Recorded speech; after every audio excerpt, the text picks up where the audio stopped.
সালামু আলাইকুম গাইস, কি অবস্থা? সবাই কেমন আছেন? আজকে আপনার করে জাপানে নিয়ে যাবো একটা চিড়িয়াখানার মধ্যে। দেখছেন কঙ্কাল একটা দাঁড়া করে রাখছে। এটা আমার ফ্রেন্ড করতেছে নাকি আমার মতো লাগে। আমি কেউ বেটা কি কস বাইরে না দেখি একটা হাতি শালারা ধুমাই কি করতেছে। আর এখানে সব পশু পাখির সিনে দেওয়া আছে, এখানে যেগুলো দেখতে পাচ্ছেন। হাতিগুলো কি করছে, দম করে উঠে গেলাম উপর দিকে। কই যা চিড়িয়াখানা ঢুকি হুট করে টিকিট কাটিয়ে এলাম 600 করে 1200 টাকা দিয়ে। কাটি ভিতরে ঢুকে গেলাম দুর্গা কিসুঙ্গের ভিতরে ঢুকতেছি রে ভাই। আমি তো প্রথম ভয় পাই গেছি, কিরে ভাই এটা কি আবার আল্লাহ জানে কোন জায়গায় ঢুকতেছে, বাঘের খাঁচা মাছা নাকি। ভয় পাইতে ব্লগে বকতে ঢুকতেছি, অথচ বয়স কাটিয়ে দিয়েছি কিন্তু আমি এখন আবার বয়স দিতেছে। এখানে আসলাম আপনার টেকনোলজি দেখাইতেছি আপনার করে, বা কীভাবে পানি স্প্রে করতেছে এত ঘরের ভিতরে। মনটা একদম শান্তি হয়ে গেছে, কিন্তু আইসক্রিম খাই যে কলজাটা শান্তি করতেছি ভাই। কি যে ভালো লাগতেছে আপনার কেমনে বুঝাবো আমি। এনে আইতে দেওয়ারে হালারপুত বান্ধের মতো লাগে, কিন্তু কি জানি না হালারপুত ঝুলতেছে এর মধ্যে। পরে কইতে কয়ে আরেকটু অন্যদিকে যাই আরেক জায়গায় গেলাম। যাওয়ার পরে দেখতাম এই শালাদে হানির ভিতরে এরম করতেছে, কিভাবে বুঝলাম না। পরে নাম আসলে জানি না। পরে অন্য জায়গায় যাই, চালানো যায় কোনো কিছু দিয়ে এক বান্ধের মতো লাগতেছে। হালার ফালার কি কয় জানি না, হালা চেহারা একদম কির মতো। এই হালার পুত্রে দিয়ে খালি ঘুরতেই আছে। একটু আগে দেখলাম হানি তুমি লাফালাফি করে উপরে উঠে আবার ঘুরতে আছে। বুঝলাম না রে ভাই, যে গড়ে কাটার মতো সরকার মতো ঘুরতে আছে, কইতে ঘুরে নিতে পারে ভাই। থাম তোর আলাদা লাগে থামে, এই তো থামে না। ইয়ে চলে এই সাইডে আমার খাঁচার ভিতরে কি বাঘ না কি ভালো বলে রাখছে, দূরত্বে দেওয়া যায় না। নামও জানি না, বাঘ হইতে পারে জানি না। মোবাইলে জুম করে দেখছি চোখ খারাপ, তাই দূর থেকে দেয় না। দেখ চলে এলাম এক জায়গায় ট্রেনের কাছে, ট্রেন দিয়ে পটপট করে উপরে উঠবো। উঠার পরে উপরে যা দৃশ্য সব কিছু দেখলাম। ফুট করে উঠে গেলাম ভিতরে, ভিতরে জাপানিজ 3টা বলেছে হালা ফালা ভিডিও করতে পারি না।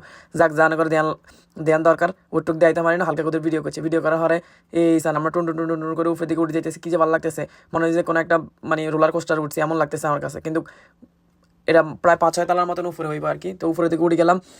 আর আমার হাতে থেকে দেখতেছেন এটি হয়েছে হানির বোতল হানি সব লই আইসি আইন হরে যাইতে একটা ঝর্ণা আইসি। ঝর্ণার ভিতরে ঢুকার পরে কই চল দোস্ত গোসল করি। এই তো না গোসল করানো যাইতো না, আমরা আমাকে ফুলে না চল গোসল করে গোসল করতে এলাম না। আমাকে শখ মেরে এলাম না। তো মাছটা দেখছি যে মাছটাকে কিছু কই ও মা যায় কিন্তু আর ডরায় না। বাংলাদেশে মাছ আলার পালাতে দৌড় দিত, কিন্তু আর ডরায় না।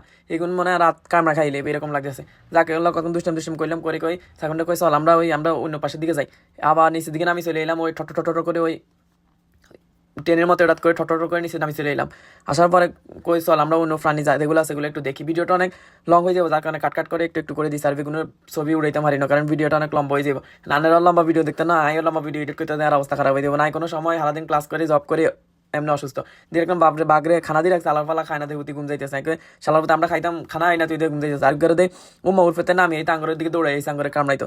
আগে আলার পথে আলাদা একটু শান্ত আঙ্গরে কামড়াইছে। আমরা আইসি তোকে এলাকাত মেয়ামান, তোর যদি আঙ্গরে কামড়াইতেছে তাহলে কেমন এবার তোর কত খানা আলাদা রাখছে, তোরা খাস না তো জানা আঙ্গরে কামড়াতে এই সাংগুস্ত খাইলে আবার আসেনি। তোকে এই কথা কইতে লগের খাস আছে আলারা কিল্লে হালা লাভ দিলাম দূর ফুটে। ও মা যাই দিয়ে আলা সিংহের বাচ্চা হোক।